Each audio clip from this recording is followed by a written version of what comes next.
Votre émission médicale vous est présentée en partenariat avec santémaghreb.com, le guide de la médecine et de la santé au Maghreb.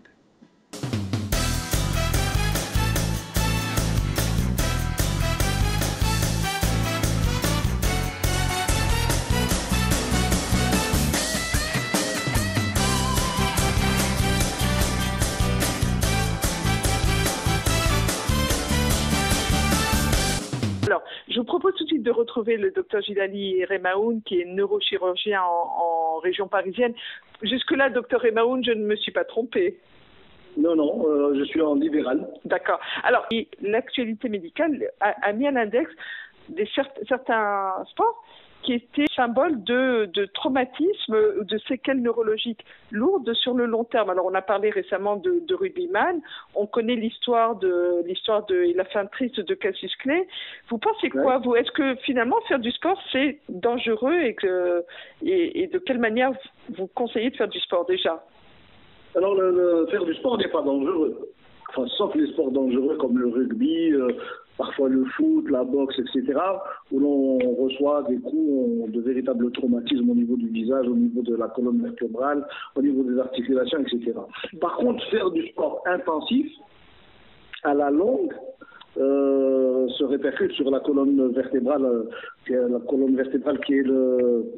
ma sphère de compétences. Et l'on voit beaucoup de sportifs, soit des professionnels, soit des gens qui ont fait énormément de sport non dangereux, mais de façon intensive et prolongée, qui se présentent avec de gros problèmes de colonne vertébrale. On peut citer, sans stigmatiser certains sports, on a parlé effectivement... Non, je ne stigmatise pas, mais je parle de mon expérience personnelle.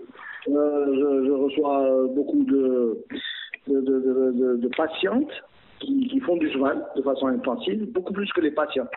Alors les hommes, semble-t-il, font moins de cheval que les femmes et sont moins passionnés. Donc les femmes, quand elles sont passionnées par cheval, elles descendent pratiquement jamais. Elles arrivent à la quarantaine, entre 40 et 50 ans, avec des rachis qui sont pires que ceux des dockers. C'est assez bizarre. Quand on leur dit non, moi j'ai pas de traumatisme, puisque quand je suis à cheval, je ne m'assois pratiquement pas, je tends un petit peu les jambes pour rester toujours en hauteur. Et en fait, elles viennent très souvent avec de très gros problèmes de rachis lombaire, en particulier. Oui, et vous voulez dire qu'elles ont pris des postures qui font qu'elles... Les postures, les vibrations, les micro-traumatismes. Alors, le micro-traumatisme est quelque chose de catastrophique à la longue pour la colonne vertébrale. Parce qu'on déforme les massifs articulaires, les articulations entre les vertèbres, qui vont aller se gonfler et rétrécir le canal rachidien, c'est-à-dire le canal par où passent les racines, et aussi comprimer les racines à leur sortie du canal rachidien. Et ça donne des lombalgies avec des douleurs qui descendent dans les jambes, etc. Est-ce qu'on pourrait imaginer... La même chose peut se passer au niveau du rachis cervical. Oui. Est-ce qu'on pourrait imaginer prévenir toute cette bobologie-là? Est-ce qu'il y a matière à... Voilà, prévenir, c'est difficile pour les sportifs, parce que quand ils sont passionnés, ils sont passionnés. Hein. Quand c'est des professionnels, c'est leur vie. C'est leur moyen de subsistance. Par contre, ce qu'il faut faire, c'est éviter de faire du sport de façon très intensive. Alors vous avez d'autres sportifs que je vois assez souvent, ce sont les golfeurs. Parce que ils font des torsions du rachis lombaire très importantes. Qui ne sont pas très naturelles. À la longue, ça donne des lombalgies, des déformations de la colonne vertébrale, etc. Donc, je disais pas de prévention et la prise en charge dans l'absolu. La prévention, c'est ne pas pratiquer un sport de façon intensive. Essayer de le pratiquer de façon raisonnable. C'est-à-dire il faut éviter de faire ce sport tous les jours. En faire une fois ou 2 fois par semaine, c'est déjà mieux que tous les jours, parce que on a le temps, on laisse un petit peu le temps à la colonne vertébrale et même aux articulations de récupérer. etc. Donc voilà. Par contre, comme je vous l'ai dit, il y a beaucoup de gens qui sont très passionnés par leur sport et qui vont en faire de plus en plus souvent, de plus en plus fréquemment, et arriver à la cinquantaine, ils se retrouvent avec, en particulier pour la colonne vertébrale, des colonnes vertébrales extrêmement abîmées. Voilà. Alors, vous parlez de colonne vertébrale abîmée, vous évoquez les lombalgies. Quelles sont les autres problématiques, les autres pathologies auxquelles on peut s'exposer en ayant une pratique d'un sport de manière... Alors la pratique pratique, ça c'est la pratique chronique, entre guillemets. Bon, ben maintenant, les traumatismes durant le sport, qui peuvent arriver, des chutes, etc. On peut avoir des hernies discales, on peut avoir des tassements vertébraux, on peut avoir énormément de choses qui sont dues à un choc violent pendant la pratique du sport. Et c'est récupérable? Ça dépend de l'intensité du choc, ça dépend des lésions installées. Si les lésions sont très importantes, la récupération va être moins bonne. Si les lésions ne sont pas très importantes et qu'on arrive au stade seulement de la douleur, lorsqu'on décomprime les racines ou la moelle, ça récupère bien. Et là, on retrouve souvent ça au niveau du rachis cervical. Le rachis cervical, c'est la partie haute de la colonne vertébrale, où les vertèbres sont beaucoup plus petites, elles sont beaucoup plus fragiles. Donc, du coup, même moins important peuvent donner des catastrophes avec des hernies discales ou des fractures, des luxations. Et là, ça devient quelque chose d'assez sérieux. Ça peut donner des lésions sévères.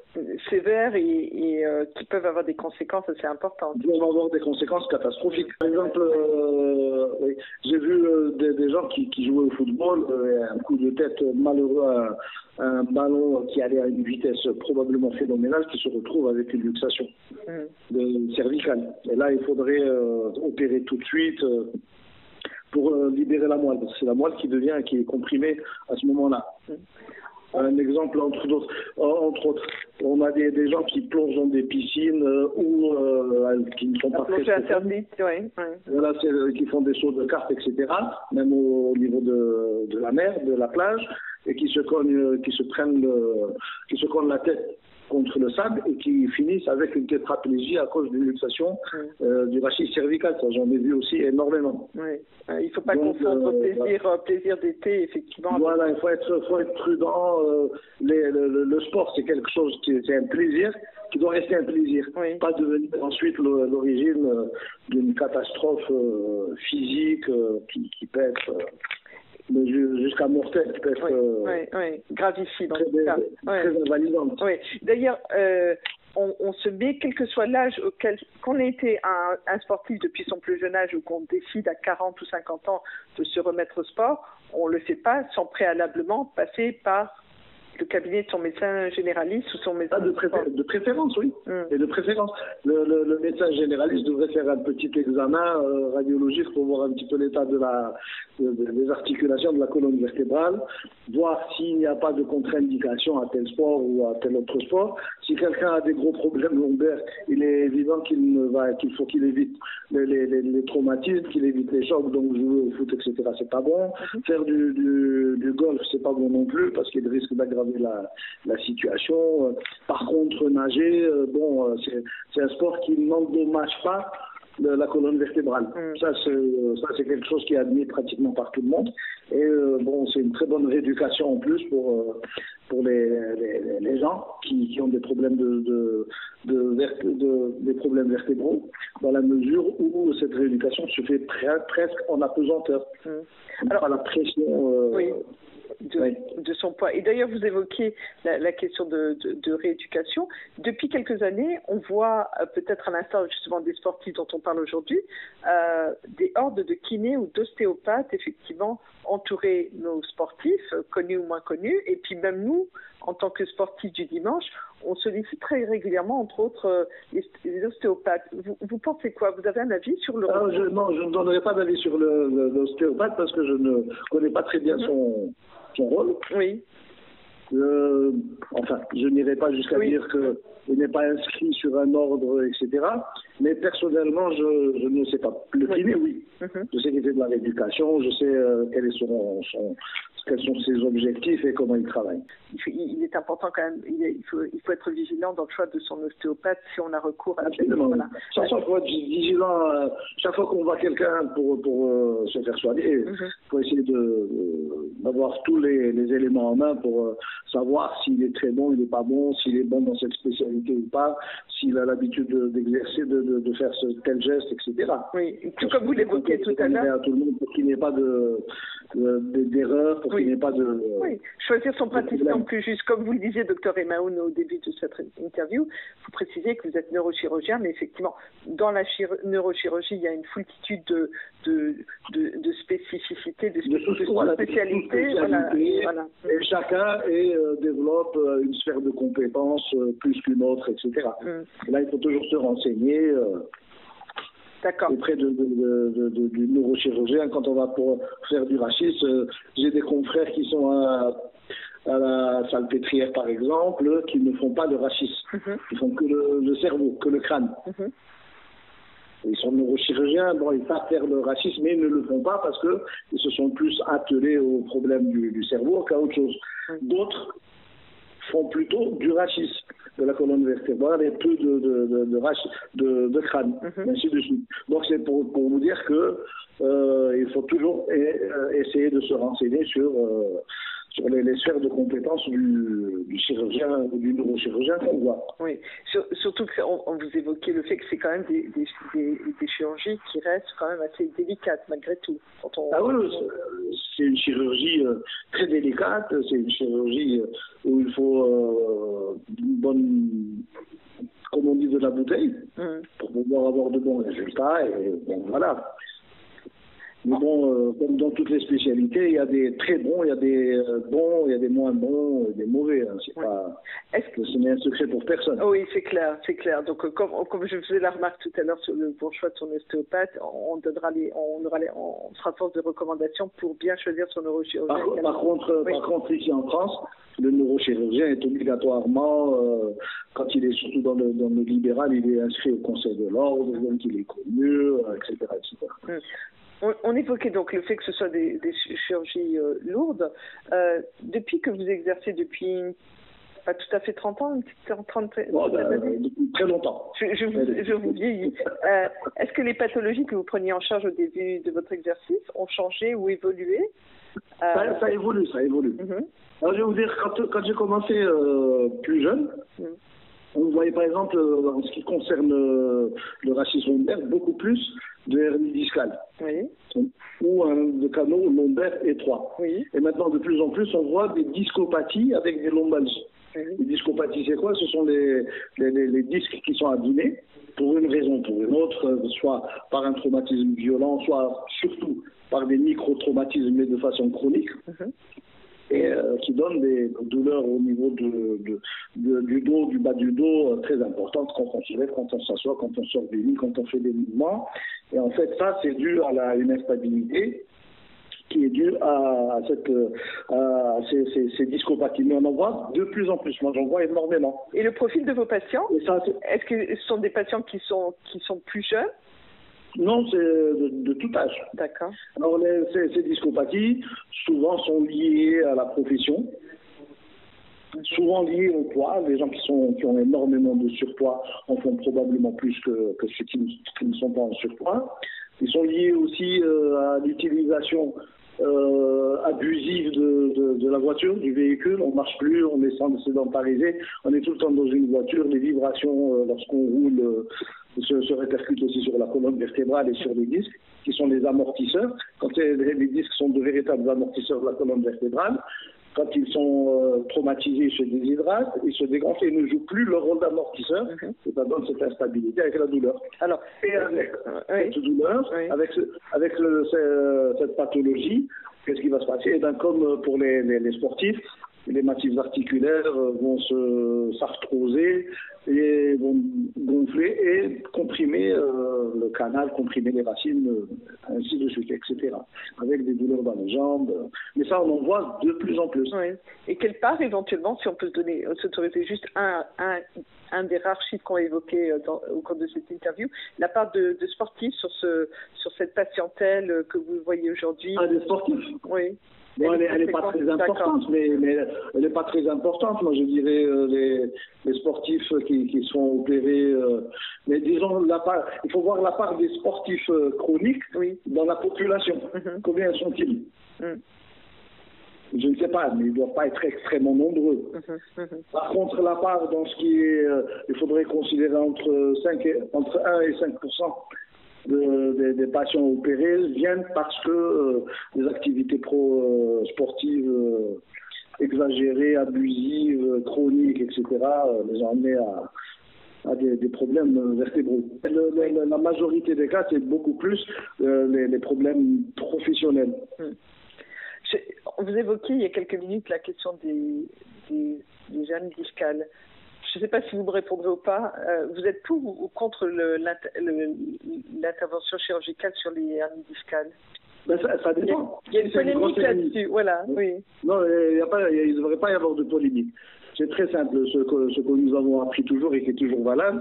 On opère quand une hernie discale, quand elle devient insupportable, quand elle empêche la personne de vivre normalement, de travailler normalement, etc. Et que le traitement médical ne donne aucun résultat. De l'autre côté, ce qu'on doit opérer en urgence pour les hernies discales, c'est quand le patient vient avec un gros déficit, c'est-à-dire une paralysie évidente, etc., qui n'a absolument pas régressé sous traitement. Et quand ça devient extrêmement urgent, c'est quand le patient arrive avec une incontinence urinaire ou une incontinence fécale, des paralysies. À ce moment-là, quand il y a une petite hernie, qu'il y a une petite compression, on donne un traitement, ça donne de très bons résultats. On n'est pas obligé de foncer. Mais il existe des cas où il faut opérer. On entend souvent dire chez les patients qui ont eu des hernies discales que les hernies récidives reviennent. Non, pas forcément. Ça peut revenir si le patient n'écoute pas son médecin, son chirurgien. C'est-à-dire qu'on lui demandera de ne pas faire de mouvements intempestifs, de ne pas supporter des charges lourdes, lorsqu'il ramasse quelque chose par terre, de plier les genoux pour éviter de se pencher de façon très intempestive pour sa colonne vertébrale. Si on ne plie pas les genoux, on met à rude épreuve la colonne vertébrale. À ce moment-là, oui, il peut faire des récidives. Et c'est pas tout à fait des récidives, c'est plus la fibrose. Lorsqu'on ne respecte pas l'hygiène posturale, l'hygiène de travail, etc., qui a été prescrite, le patient peut faire de la fibrose, c'est-à-dire une très mauvaise cicatrisation, de l'hypertrophie qui va comprimer les racines à la place d'une hernie discale, ou à la place de la hernie discale qui a été retirée. Et ça se manifeste comment? Douleur importante? Pratiquement, ça redevient exactement que le patient vient une année après ou 2 années après en disant j'ai exactement les mêmes douleurs. Ou ça n'a pas marché? Parce qu'avant, il y avait une hernie discale qu'on a retirée, et là, il y a une fibrose qui est aussi compressive et qui comprime de la même façon que la hernie discale. Qui nécessite une nouvelle intervention chirurgicale dans la plupart du temps? Qui peut éventuellement nécessiter une nouvelle intervention chirurgicale, mais bon, généralement, quand il y a une fibrose, l'intervention est plus difficile puisqu'il y a un remaniement qui s'est fait entre-temps, après l'intervention. Ce n'est pas un rachis entre guillemets vierge. Oui. Et bon, les résultats peuvent être très bons, mais c'est quand même plus difficile et c'est plus embêtant d'opérer ça que d'opérer quelqu'un qui n'a jamais été opéré. Une hernie discale. En parallèle de l'intervention chirurgicale, quand elle est vraiment nécessaire, comment contrôlez-vous éventuellement la douleur? Est-ce que vous avez une batterie de traitements? On parle souvent, je vous dis ça aussi parce on a beaucoup entendu parler d'antalgiques, d'anti-inflammatoires, d'une batterie de traitements anti-douleur, pardon. Ah oui, bon, le traitement essentiel avant l'intervention, c'est le repos. Et c'est le traitement anti-inflammatoire et antalgique. Oui. Maintenant, le choix, je ne vais pas faire de pub pour un médicament ou pour un autre. Chaque chirurgien, chaque médecin a un petit peu sa petite cuisine pour ça. Mais dans ce cadre, le repos est essentiel. Oui. On pourra conclure en tout cas de manière temporaire sur le fait que rien ne vaut une bonne prévention, le fait de faire un exercice. Absolument. Oui. Une hygiène posturale est essentielle pour ne pas arriver à ça. Oui. Puis rappeler que pour les sportifs, effectivement, mais je pense que pour les sportifs, etc. Voilà.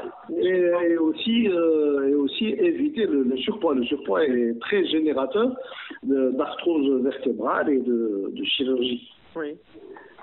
Docteur Emaout, le surpoids est pratiquement mauvais pour tout. Il est mauvais pour la tension, il est mauvais pour le diabète, il est mauvais aussi pour la colonne vertébrale, il est mauvais pour les articulations. Donc il faudrait vraiment faire une campagne intensive contre l'obésité, contre je dirais même pas l'obésité, je dirais le surpoids. Des fois, l'obésité, c'est le périmètre abdominal à un certain niveau. Le surpoids, c'est être très lourd pour sa colonne vertébrale, parce qu'on a trop de muscles, ou bien parce qu'on a une enveloppe graisseuse très importante. Et ça, c'est... Qui peut être un frein, la chirurgie.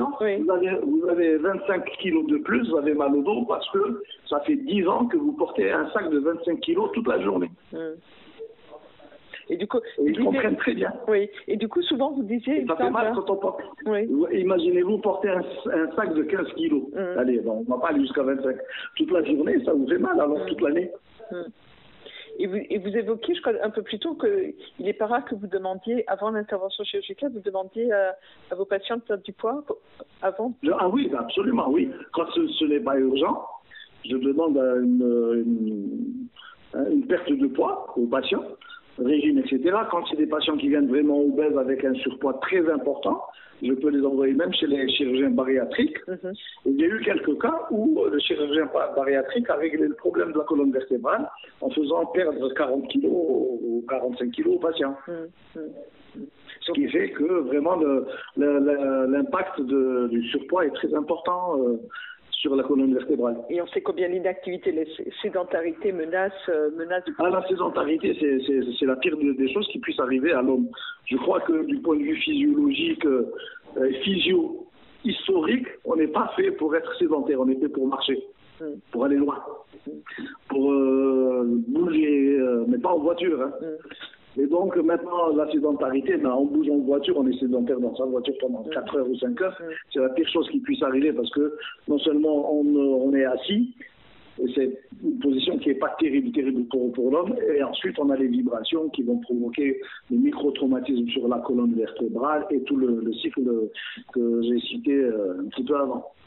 Donc il faut éviter de trop utiliser la voiture, il faut éviter de rester des heures et des heures dans la voiture, il faut toujours saucissonner son voyage, s'arrêter tous les 3/4 d'heure, toutes les 50 minutes, descendre un petit peu, se détendre, prendre un petit café puis reprendre la voiture.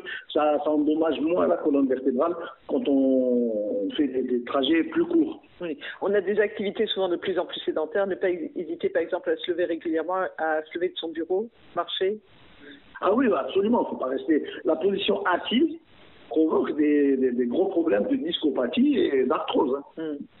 J'ai des gens qui viennent avec des discopathies, avec des rachis qui ressembleraient à des rachis de rugbyman ou de docker, et qui me disent non, moi je suis chef de service, je suis dans le bureau, je ne porte pas du bureau, je ne porte pas de charge lourde, je ne fais pas de mouvement violent. Eh ben, c'est la position assise.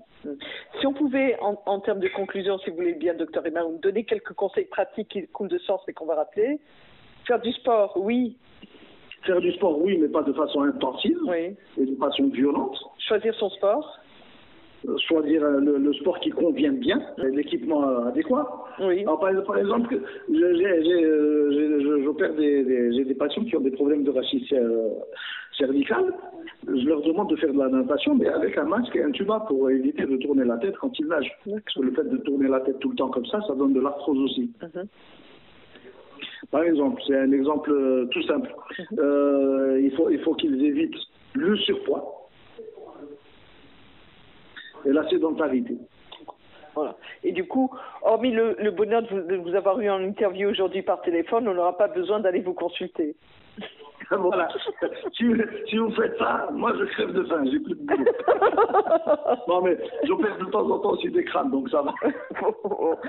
Et des choses qui ne sont pas liées à la sédentarité ou au surpoids. Oui, on a légèrement dévié, sans vouloir faire de mauvais jeux de mots, de notre trajectoire initiale qui était d'évoquer effectivement les traumatismes chez les sportifs. C'était l'actualité. Oui, mais bon, tout un chacun est sportif. Oui, tout à fait. Oui. D'ailleurs, pendant que je vous dis ça, je remue les orteils de mes pieds. Ouais, et il faudrait que surtout sensibiliser un petit peu les parents. Oui. Pour leurs enfants. Oui, je crois qu'on est en train de former de générer comme ça, de former une génération d'ados qui passent beaucoup de temps sur les tablettes devant la télévision et après dans le canapé. C'est une sédentarisation qui est catastrophique. Il faut qu'ils fassent du sport sans en faire une super passion où on est obligé d'en faire tous les jours, etc.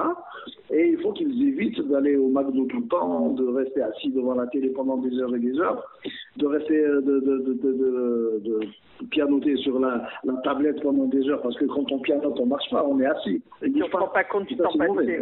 Docteur Remaoun, peut-être une ou deux dernières questions. Vous pratiquez un sport vous-même?